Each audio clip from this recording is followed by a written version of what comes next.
still wrapping up and uploading your submission, then that's fine. You've got another 8 minutes to do that. One thing, it's been brought to my attention that one of the questions I put on the assignment for 1.4 specifically is, I put it on there. I picked it because it was supposed to be an easy question. I was like, oh yeah, that's gonna be easy. No, it's not. So I'm just gonna give you the answers. Okay, so for assignment 1.4, question 6,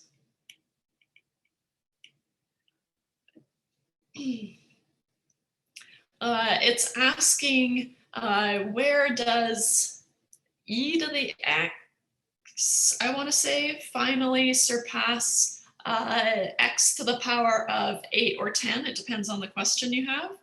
So if you have f of x is equal to x to the power of 8 and g of x is equal to e to the power of x, the answer is x is equal to 26.1. Okay. If you have f of x is equal to x to the power of 10 and g of x is equal to e to the x, the answer is x is equal to 35.8. And those were the only 2 versions that I could find, but if you have a different one, then just let me know and I'll just give you the answer. So it's fine, right? When you kind of look at these and say, okay, I'm going to graph these on the same graph, and then I'm going to see where it starts growing faster than the other function. They actually cross again at these points, but the y values here are at like 10 to the power of 15. So, and because we're only using Desmos, when I zoom out that far, it doesn't actually show me anything. So it's actually really hard to do. But if you use Maple, which I know you're using in the labs, right? So if you use Maple, Maple actually does show it to you, and it does cross at these points. But like I said, I meant for it to be an easy question. It's not, because you have to set the viewing window, right? Tell it to be y between 2 times 10 to the power of 15 and 3 times 10 to the power of 15. I don't expect you to think to do that. So don't worry about that. Just here's the answer. Because people had already tried the question, it won't let me delete it. So that's why I'm just giving you the answer instead. So, which will probably happen again, right? So just, if you come across something that's kind of not behaving the way you think it should, then absolutely just let me know. But so far, this is the only one that's come up, but I'm sure there will be more. Okay. All right. So let's see here. What were we doing? Oh yeah, 2.1. So, oops. Any questions before we get started here? Sorry about being MIA during the quiz. There was a guy who was supposed to come this afternoon to fix our blinds, but he decided to come now. But I mean, worked out. But so I'm glad you guys were able to help each other in the chat. Thank you. All right, so 2.1, we started talking about it last day, but let's do some examples. Just as a heads up, how we're going to find these limits is very tedious. It's not hard, it's tedious. And it's not necessarily how we're going to go about finding limits later on. Okay, so this is kind of like a brute force way of finding limits, and then we'll develop more elegant solutions later. Okay, so but this is one way to find limits of functions. Okay, so 2.1, which is the tangent and velocity problems.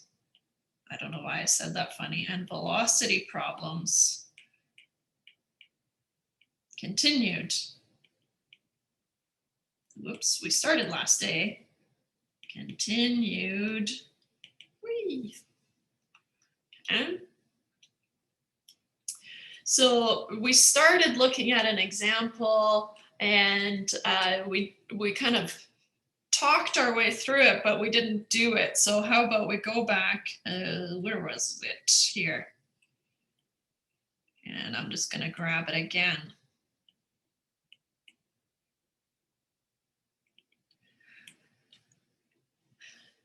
This is going to be a really common type of question, especially in your Maple labs. We love to make you find the equation of the tangent line because it involves finding the slope as well as building the equation of the line using the point slope form of a line, right? So here, this is our first example where we see this, but it will come up over and over again throughout the term. So pay attention to the steps that we're taking here. How we find the slope will change, right? But how we construct the equation of the tangent line is going to stay the same. Okay, so what we have is we want to find the equation of the tangent line, and we talked a lot about the tangent line. And I tried to find little quick questions from this section to have on the quiz. I couldn't find any, so it was all just 1.5, but that's good. All right, so we've got this parabola y equals x squared, right? And so what we said was, okay, the tangent line only touches the curve at one point, right? And so we can draw this out, right? I might have this kind of, well, not very beautiful parabola here. I'll do it. That's worse. Oh well. So here I've got y equals x squared, right? And so if I map x equals 1, right? At x equals 1, y equals 1 squared, right? Which is 1.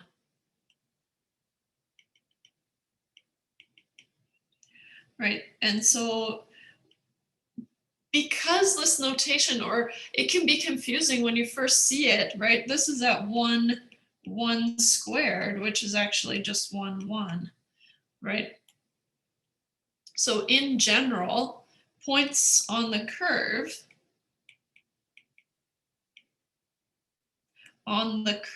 y equals x squared are, well, we feed it some x, and then it gives us some y, which is x squared, right? So usually this is how we'll denote it, x squared, but I do know that that can be really confusing to kind of wrap your head around. But all we're saying is that, okay, at some value of x, it gives me some y value, and here our curve is x squared, so that's why it's x squared, okay?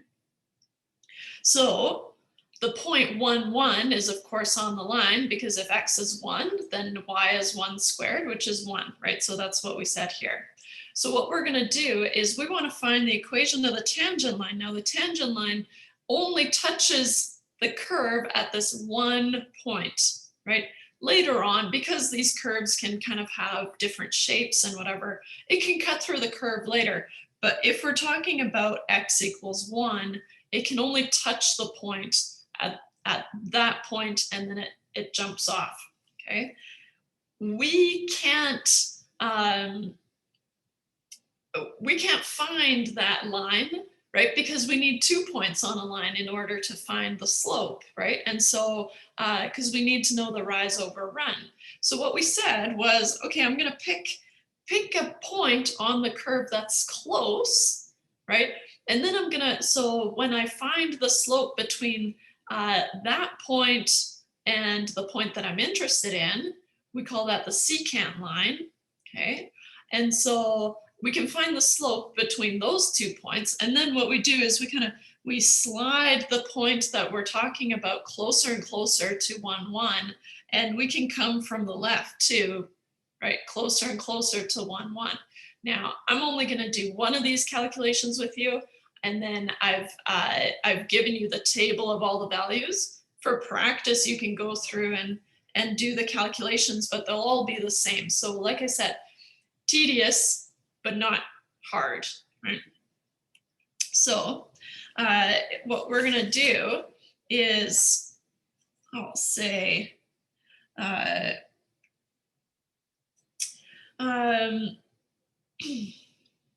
I've got little notes here. I can't remember what we wrote last day, so I'm just gonna start over, I guess. So we first need to find the slope of the tangent line. So we first need to find the slope of the tangent line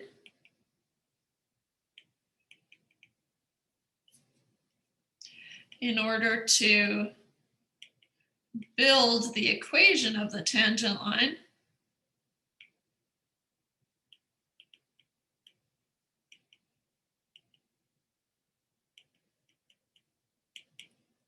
Okay. But we need a second point in order to find the slope. Okay. So, however, we need a second point in order to find the slope.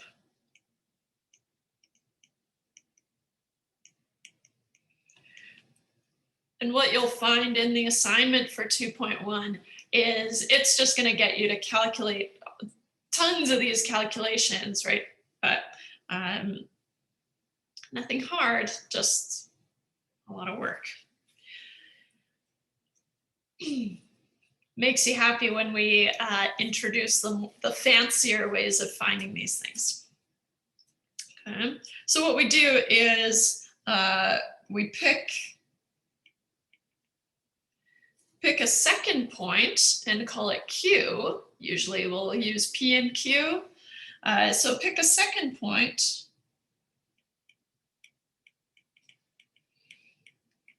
Q, which is going to be a xx squared, right? Same notation. So if we're labeling our points, we usually kind of smush them against the ordered pair, right? So Q is at xx squared, regardless of what x is. And we're going to go near the point P, which is at 1, 1, which is the point that we're actually interested in, right? So on the parabola, to compute the slope of the line, to compute the slope of the secant line,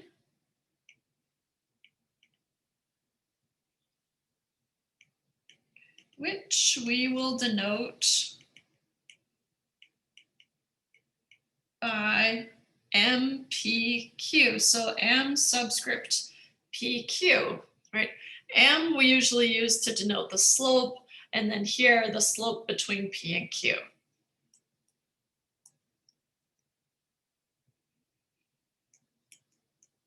The slope between P and Q. Okay. So if we have a look at this little copy graph here that I've got in your notes, okay. So what we're saying is that, okay, we're here at 1, 1, and I want to pick some point Q, and then eventually slowly just pick values of x that are closer and closer to 1 until I'm sufficiently close to x equals 1. Okay? And so here, what we're going to have is we know that MPQ is the rise over run, right? That's the slope, which in this case, right, at some arbitrary q, right, the rise is from x squared to 1, right, or from 1 to x squared. But for distances, what we do is we do x squared minus 1, right, because we want it to be positive. And then our run is between 1 and x, but to calculate that, we take x minus 1. So now we'll be able to use this in order to find the slope at different values of x, right? Picking values close to x equals 1. So now we can use this to calculate the slope at different values of x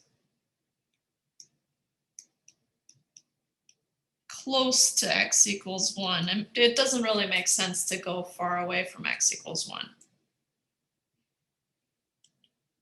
Okay. So what if we pick x equals 1.5, right? Pretty far away, but I don't know, doesn't matter which one we pick. So if we let x be 1.5, usually I might pick something like 1.1, 1.05, right? But I think this is the start of the table. Oh, almost. But so if we let x be 1.5, then q is at 1.5 and 1.5 squared, which is 2.25. Okay. This should say we, but there.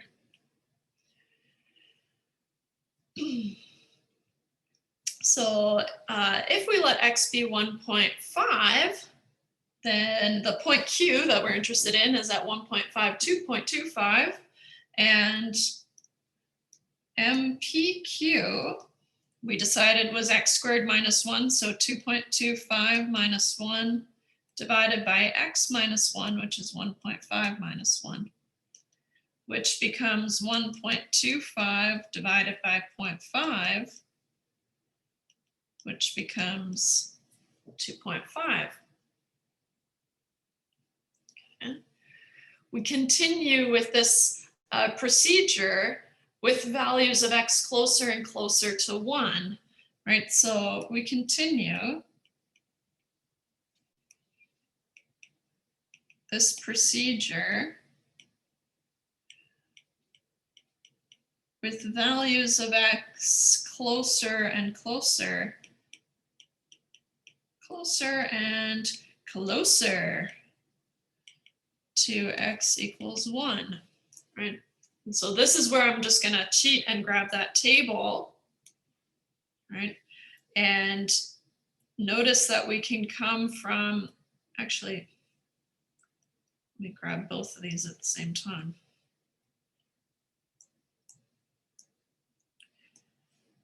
Okay. Here, we're approaching from the right, or kind of sliding down the curve.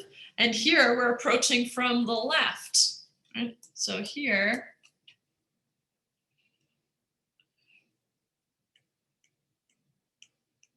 approaching x equals 1 from the right. And this is approaching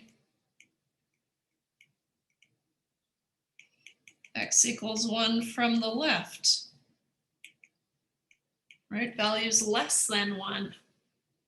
Okay. Usually we did 1.5 and the slope we found was 2.5. So you would repeat this procedure with 1.1 and you would find 2.1, 1.01, you'd find 2.01, 1.001, 2.001, right? And same thing. So usually what I do is I pick kind of these really close values, because then things have kind of flattened out, right? And so you can tell that you're approaching 2, right? And same thing here, 0.99, 0.999, right? Your slope is slowly approaching 2. Okay. So this is going to 2, and this looks like it's going to 2.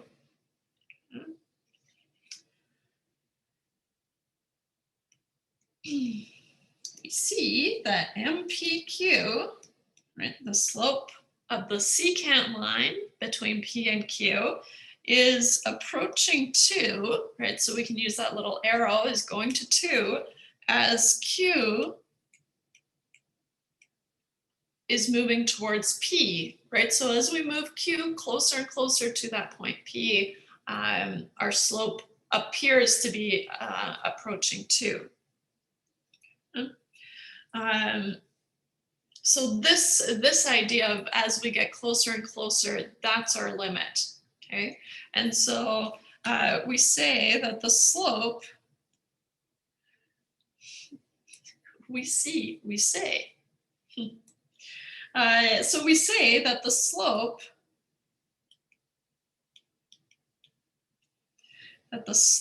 of the tangent line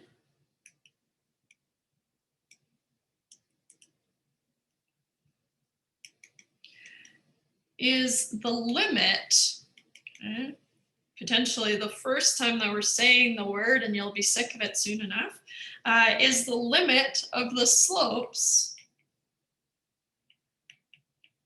of the secant lines.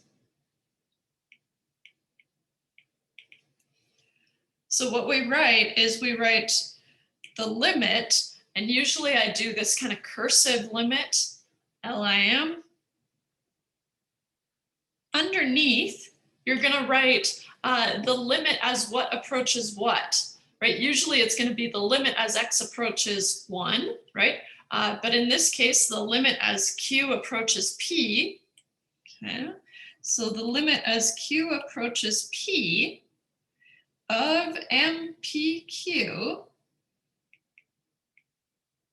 is m, right? Where m is the slope of the tangent line. Slope of the tangent line. You're going to read this, right? We're going to have to be able to read these fluently. And so we read this as the limit as Q approaches P of MPQ. Okay. So that's a limit notation that we're going to use a lot. Okay, so just being able to read it, right? The limit as Q approaches P of MPQ is equal to the M. Now remember, MPQ is the slope of the secant line between P and Q. Slope of the secant line between P and Q. Kind of squeeze that in there. Okay. So how can we write this, right? In terms of x's, which is how we're usually going to denote this stuff, limits. So what we found, that the limit, okay, as x approaches 1 of x squared minus 1 over x minus 1 is equal to 2, right? Or that's our best guess, that it's approaching 2. Okay. So this is how we would denote what we just calculated, right? So the limit as x approaches 1 of x squared minus 1 over x minus 1, we found that it probably is equal to 2. Okay. So this is the slope of the tangent line, right?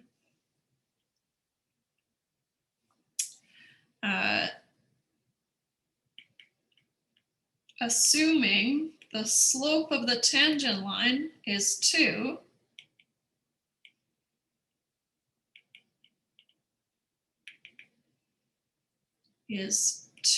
right? Because m is equal to 2. Okay. If you have the slope at a point, right? And remember, we wanted to find the equation of the tangent line at 1, 1, right? And so you have the point and you have the slope. So we can use the point slope form of a line to construct this line. And so this is the procedure that you're going to use a lot, right? And so assuming the slope of the tangent line is 2, and since we know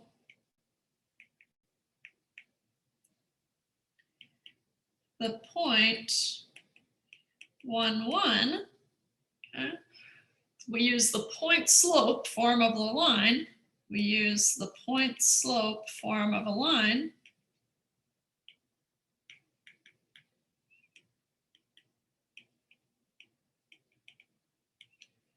to construct the equation of the tangent line. Equation of the tangent line. Okay.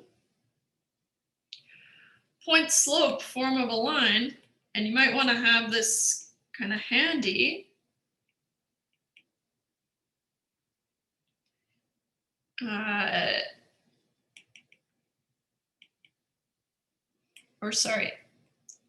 The point slope form at a given point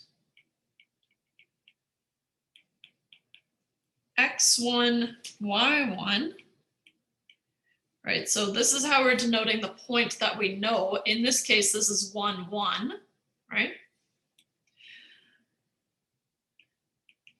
With slope equal to m is, and we actually have this in our notes, but probably from like the first week or something. So that's why I want to refresh your memory. But you're going to need to be able to use this a lot, and probably have it committed to memory would be worthwhile. M times x minus x1. Okay. This is the y that you know. In our case, it's 1. This is the x that you know, right? And this is the slope that you know. And remember, in general, for the equation of a line, you need y equals mx plus b. So you need a y. So that's why this y doesn't, it's just held steady at y, and this x is just held steady at x. So what we have is we have y minus 1 is 2 times x minus 1, right? Because the point that we know is 1, 1, and the slope is 2. So now I can rearrange this. I can expand this out, and I can add 1 to both sides, and I can rearrange it to be in the form of y equals mx plus b. So I get y equals 2x minus 2 plus 1. So y must be 2x minus 1. Nice. And this is the equation of the tangent line.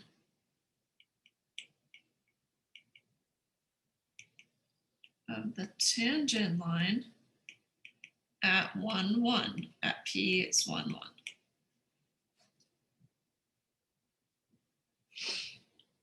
Oh. Good.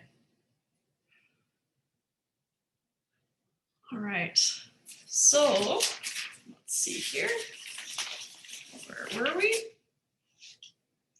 So this is kind of the most common problem that we have. That's the tangent problem that we just talked about. So you're given some curve and you find the equation of the tangent line. Another kind of route that we could go, it's the same type of problem, but it's the velocity problem, right? And so again, if you know the distance traveled by an object, and you want to know the instantaneous velocity, right? The instantaneous velocity at a single point, well, velocity is distance over time, right? And so then you're facing that exact same problem that we had, right? Where the time, well, if you're dividing by 0 time, right? At one instant, you would have time 1 to time 1, right? That's a distance of 0 in time. And so then you're dividing by 0, which we can't do. So we take the same approach for velocity problems. We take, we'll take incrementally smaller time frames and find the velocity between those 2 points, right? So let's see here. I'll do a little blurb. I'll indicate, that's the end of this example. So the velocity problem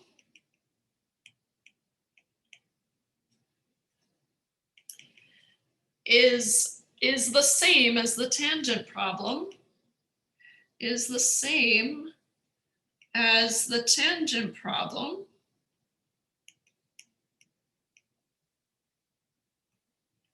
Okay. I'll put in brackets like we just covered. Okay. Because, okay, so just like the slope, right, the velocity of an object is going to be the distance traveled over time. The distance over time. Okay. But the instantaneous velocity would have a difference in time. And maybe, are you guys okay with using deltas? The change? Cool. I can only see David and he gave me a thumbs up, so. So it's a go, guys. Kind of a little triangle. That's not a very nice one. This is delta, which means change. Okay, so the change in distance over the change in time. Okay, but the problem is for instantaneous velocity,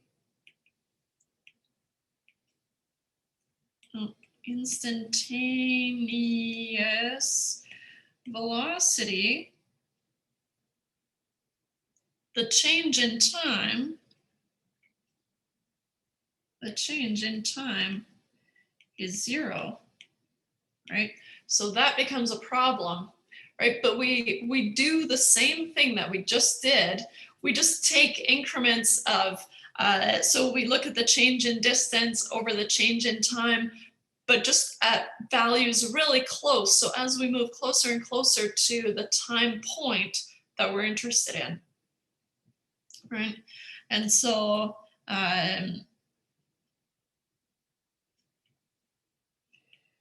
we consider increments of time that become increasingly smaller.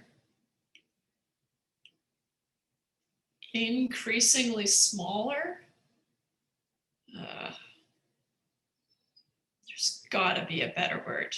Decreasingly? No. All right, increasingly smaller.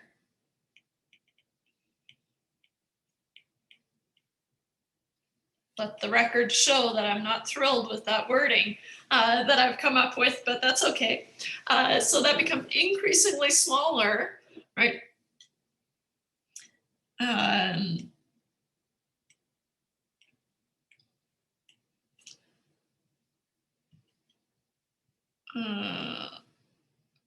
around the instantaneous time point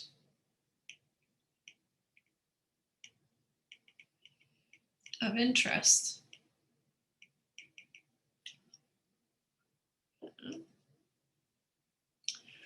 So I've got an example, and what's tricky about this example is it does assume that you are taking probably a physics course at the same time, and that's not necessarily the case. It's often the case if you're taking calculus 1, you're taking physics 1, or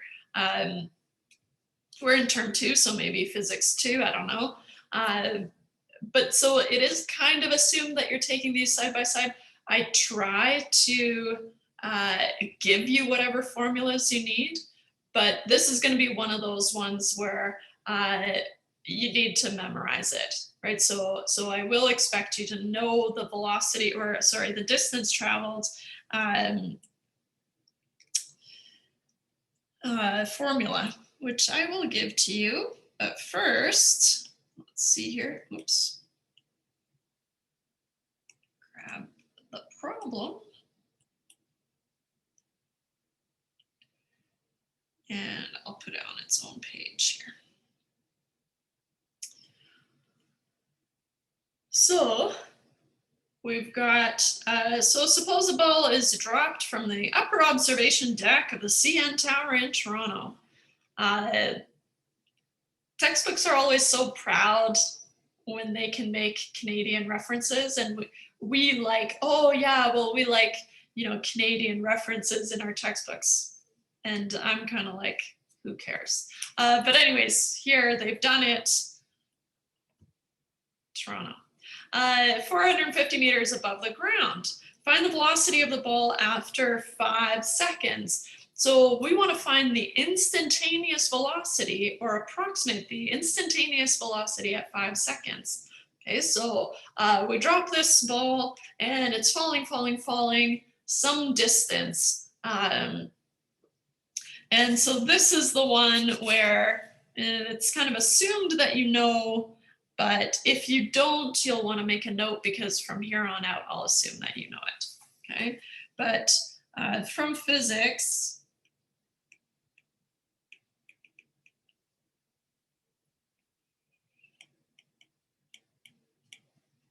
we know if the distance fallen after t seconds is denoted by, we're going to use s of t, and I'm not really sure why we use s for the distance, but d was probably taken, I don't know, but that's what we do. So if the distance fallen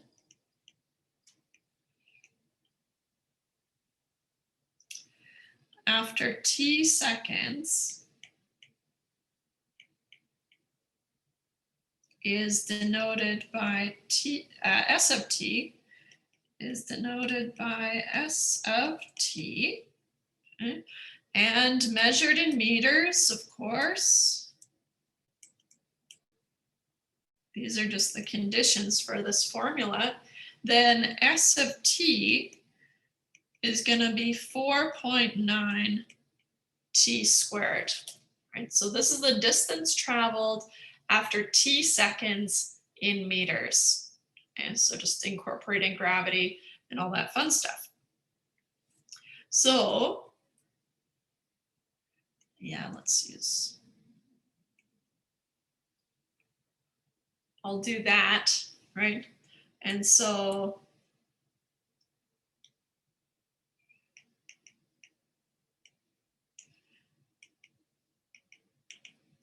I'll say memorize. You don't have to memorize it, but you do have to be able to apply it and have it kind of ready and have it in your brain toolkit. Okay. So like we said, okay, so if we want the velocity here, the velocity is the change in distance. So I can figure out how far I've fallen after 5 seconds. That's fine. I use that formula. but then I need the change in time. But for this, like we said, the instantaneous velocity becomes really difficult. So what we're going to do is we're just going to consider values of t that are close to 5, right? And using 5 as a jumping off point, just like we use the 0.11 as the jumping off point, because that's the point of interest. Okay. So we have, I'll just kind of justify it here. We can't compute the velocity at a single time point. The velocity at a single time point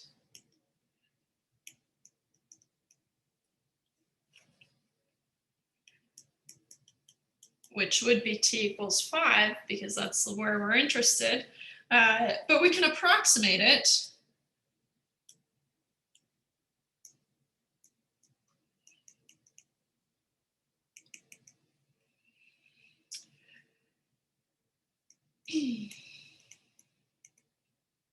by finding the average velocity,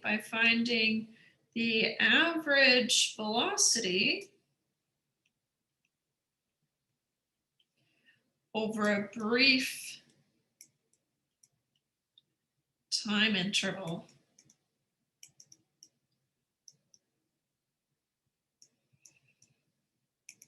Say, let's say t equals 5 to t equals 5.1.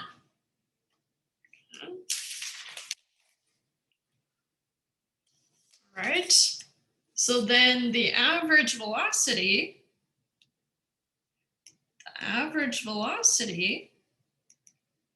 we know is the change in position,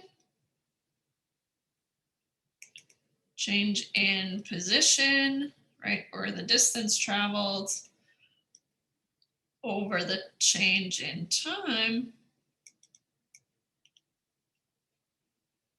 Okay. So what I'm going to do is, okay, well, the change in position is going to be s of 5.1 minus s of 5, right? Because presumably I've gone further after 5.1 seconds than I have after 5. So I'll have s of 5.1 minus s of 5. That's the change in position in that little time increment, right? Over 5.1 minus 5. Okay. S of 5.1 is 4.9 times 5.1 squared, right, from that formula. So we have 4.9 times 5.1 squared minus 4.9 times 5 squared over 0.1. Slowly kind of simplifying this as we go along. Make sure you square your 5.1 and your 5 individually before you multiply them by 4.9. So I get 127.449 minus 122.5 divided by 0.1. Because I'm running out of space here, whatever. 4.949 divided by 0.1, 49.49 meters per second. The distance that we're talking about is in meters, right? And then the time increment we're talking about is in seconds. Now, I don't put a lot of emphasis on the units, but definitely for velocity, right? We're often talking about meters per second. May as well throw it on there. Okay. And so what we can do, right, is again, just like we did earlier, you can repeat this procedure, right, with increments that are increasingly smaller, smaller, smaller, smaller. There, I said it again, increasingly smaller. So we can repeat this procedure. And in your assignment, you will, right, just kind of churn a bunch of these out. If you're Excel savvy, right, might be a good project for Excel, right? Make that do the work. But anyways, or just plain old calculator work. So we can repeat this procedure for smaller and smaller intervals.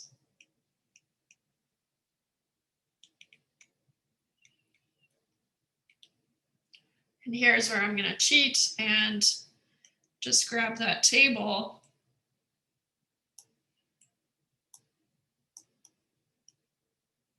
So here we're talking about between 5 and 6. Well, then we found 53.9. This is the one that we did, right? 5 to 5.1. So I would probably start here. I don't typically bother with these outside ones, these really far increments, but I don't know, they've got them here, so why not? Right, and so you can do it increasingly smaller intervals, so between 5 and 5.05, 5 and 5.01, 5 and 5.001, right? And so it looks like it's approaching just 49.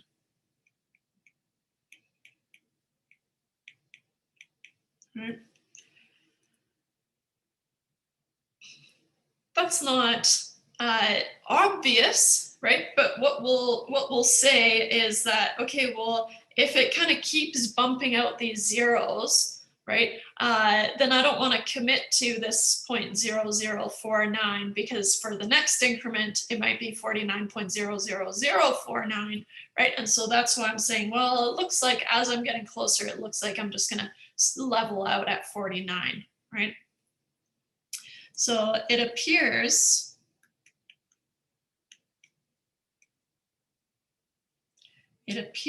the instantaneous velocity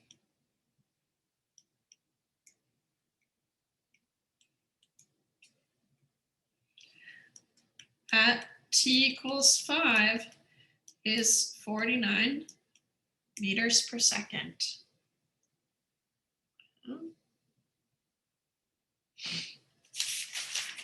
Nice. Okay. So let's start. Any questions before we start 2.2? I want to say yes, but it's more like I've got a mental check engine light on and I'm not certain what it's about. That can happen. That can happen. If it kind of formulates, let me know. But we're going to keep doing this in the next section. So, but yeah, so you're just doing the same calculations. I've only done it once for each of these, right? So I did between 5 and 5.1, but then you would do it again for same idea between 5 and 5.05, right? And then 5 and 5.01, 5 and 5.001. So you just do these calculations over and over and over again.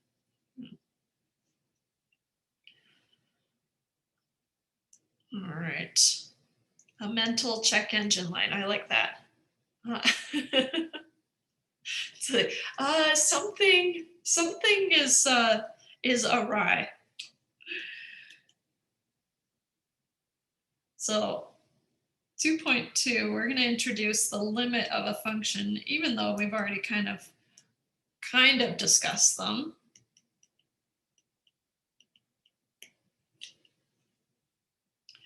So I'm going to bring in the intuitive definition of a limit, and then we'll talk about it. But this is from your handout 2.2 here.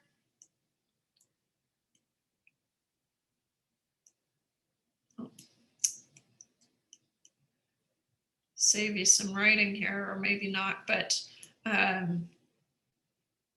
save me some writing. Okay. So if f of x is defined when x is near some number a, and that's going to be important. So it only has to be defined near a. A lot of the time we're kind of rude and I get you to find limits where it's not defined at a, and usually this is the case, it's not going to be defined at a. So we need procedures for how do we find this limit if I can't actually evaluate something at a point a that I'm interested in. Okay? So what we're saying is the function has to be defined on an interval around a, but it doesn't have to be defined at a. Okay? So then we write the limit as x approaches a of f of x is equal to some limit L, and that limit is going to be a number. And we already talked about this, right? How do we read these limit functions? So the limit of f of x as x approaches a, I actually read it as the limit as x approaches a of f of x. Doesn't matter, but it's equal to L. Okay. So again, right, what we're going to do is we're going to look at values close to a, right, just like we were doing, close to 1 and 1 and close to t equals 5, right? So we're going to look at values around a, but not necessarily at a, to see how this function behaves. Okay. And eventually what we will find is that some limits don't exist. Okay. But we'll leave that for now. So first I want to bring in this here. Okay. Oops, I didn't copy the whole thing.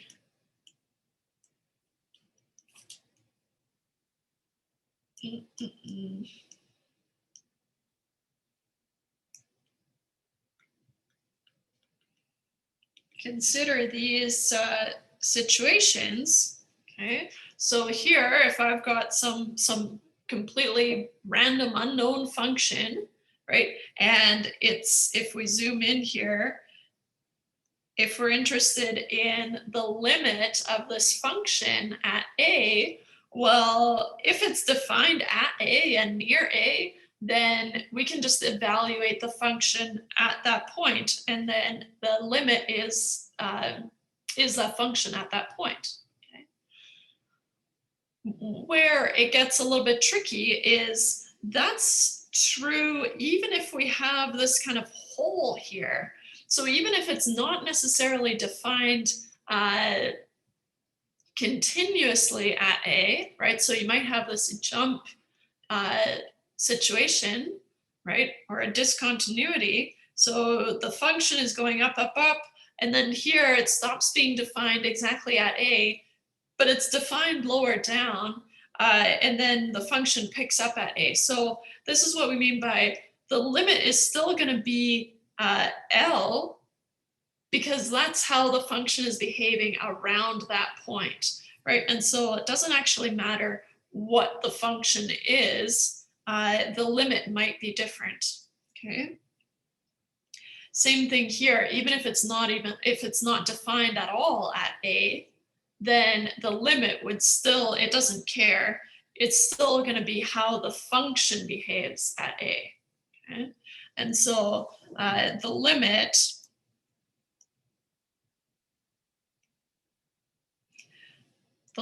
as x approaches a of f of x is L in all three cases here. And the limit describes the overall behavior,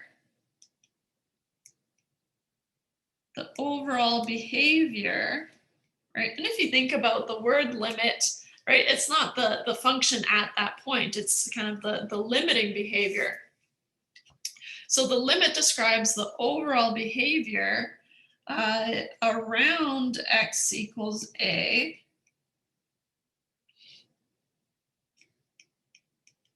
not necessarily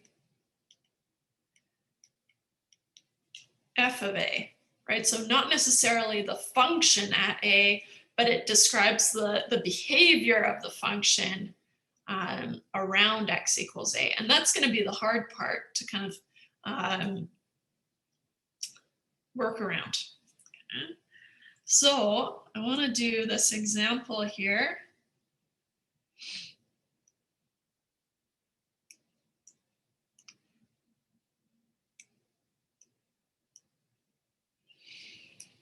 So now, in this example, we're asked to guess the value of the limit as x approaches 1 of x minus 1 over x squared minus 1. So this is the first time that we're seeing a function that we don't necessarily know what it looks like, right? And so that makes it hard, but it's okay, right? But kind of a common theme is because I always find that our go-to thing to do is just to say, oh, well, as x approaches 1, I can just plug in 1 here and see what happens, right? But what we notice right away is 1 squared minus 1 makes 0, right? I can't divide by 0, so then I need some other method to be able to deal with this. Okay. And so first thing we're going to make a note of here is that notice that x equals 1 is not in the domain, right? Because it's not a valid input into this function. Notice that x equals 1 is not in the domain.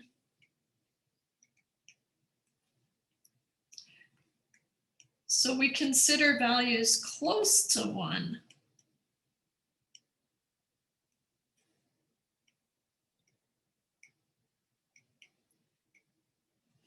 Okay. So pretty similar to what we were doing earlier, where we were finding the slope of the slope of the secant lines close to that point. But now I'm just going to say, okay, I'm just going to pick a value close to 1, not necessarily 1, and I'm going to kind of get closer and closer to 1, but not at 1, and see how this thing behaves. So I'm going to let x be equal to 0.9, right? That's close to 1. You could move even closer to 1, right? 0.999, 0.99999, right? As long as you're not going to 1. You can move on the other side too, right? 1.01, that's close. 1.001, even closer, right? So you've got lots of options for x. And usually what we do is we do, 3 or 4 to make sure we're on the right track.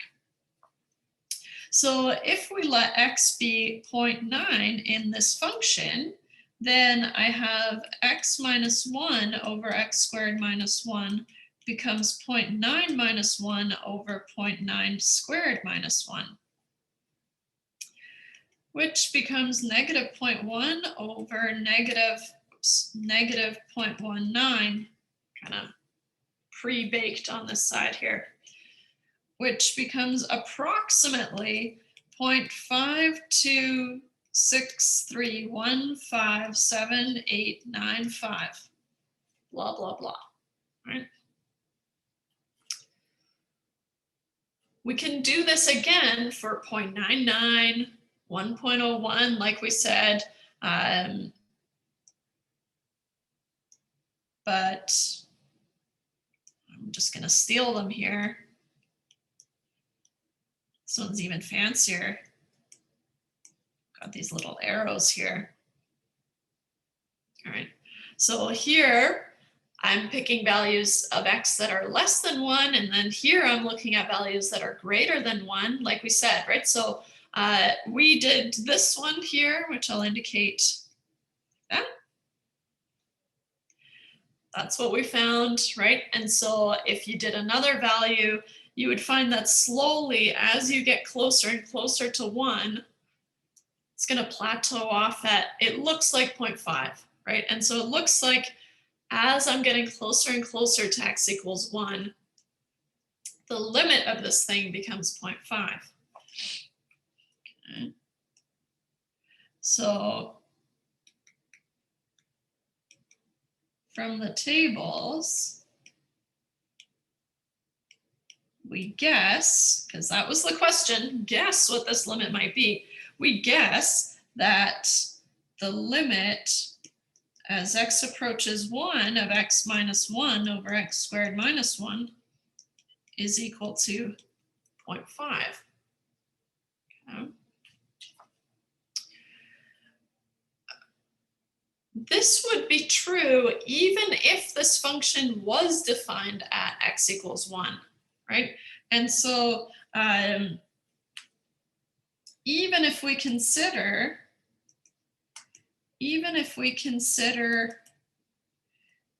some piecewise defined function g of x, which might be x minus 1 over x squared minus 1, right? That's the same function we were talking about if x is not equal to 1, and maybe it's just equal to 2 if x is equal to 1, right?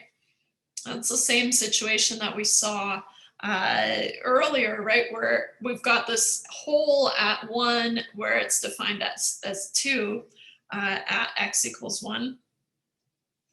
Even if this was the function that we were finding the limit of, right? Even though it's defined at 2, the limit around x equals 1 is still going to be 0.5. Okay? So that's going to be important to recognize that, okay, I could evaluate the function, but that's not necessarily the limit. So the limit as x approaches 1 of g of x is going to be 0.5.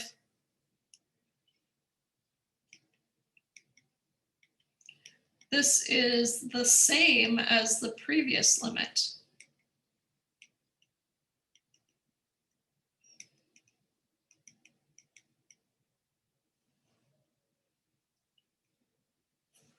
Awesome. Okay. So we got a good jump into 2.2, so I'm glad, but we'll pick that up next day. Are there any questions before I release you for the weekend?